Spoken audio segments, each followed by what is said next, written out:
All right, guys, update. Hopefully a quick update. You know how I like to talk on my late dropping chestnut trees.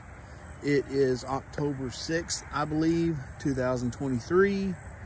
And this tree right here, I've got really, this year, 2 of my late droppers are really hanging on. One of them, I've got 3 trees.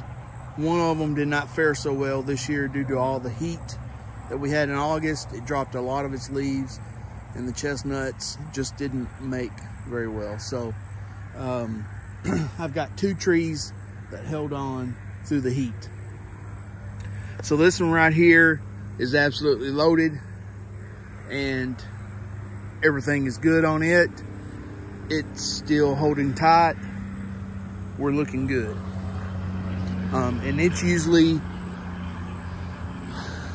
the earliest of the 2 I'm about to show, and it's still looking good. So I don't know what the deal is. Now this is the latest, what I thought was the latest of all of my late dropping trees, which is the one that I've done videos of that I've had trouble actually getting pollinated in the past, and I've had to collect pollen from some of my other late droppers.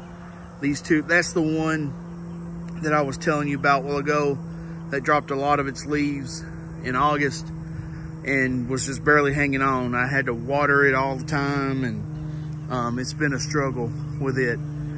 But anyway, I collected pollen from this tree and held it for a couple of weeks, and then hand pollinated a lot of the catkins on this tree so that we'd actually get some nuts this year. I got to figure something out on this tree. I can't do that every year. I'm gonna have to find another pollinator or something that blooms at the same time. But anyway, that actually worked, and we've got some nuts this year, a rather large quantity of nuts, and about half of them have already come off. I assume it is because of the adverse weather conditions that we had this year. Lack of rain, that type of thing. Even though I kept these trees watered religiously, I watered them once a week, and come to find out there's really not enough. Should have probably been watering them at least twice a week. But anyway, I'm getting quite a few nuts off these trees.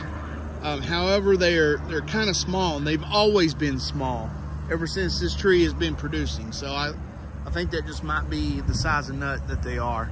But anyway, this tree has already started dropping. Now, as you can see, some of the burrs are not even anywhere close to opening. So I think we're probably about halfway through its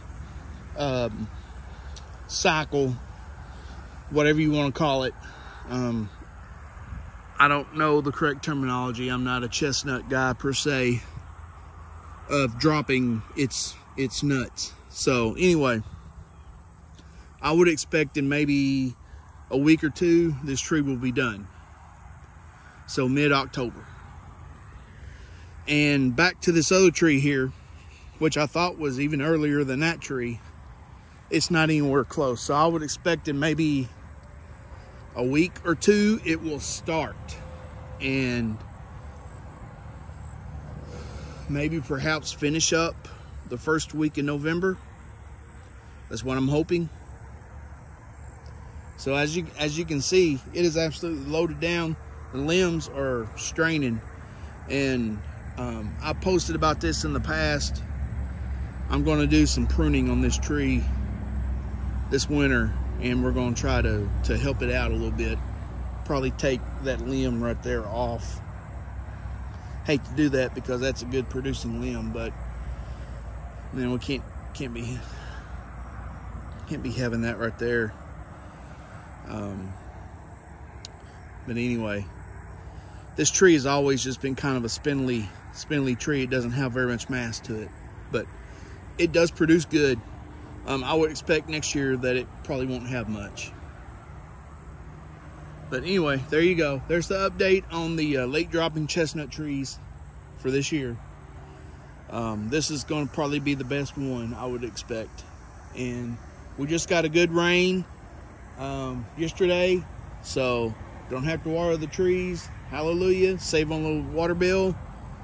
Doesn't look like we're going to get anything for the next week, so I'll be back to watering again to help these things out, get them on through to the finish line, and we'll go from there. All right, guys, take care. If you like these types of videos, please like and subscribe. There will be more. Thanks, guys.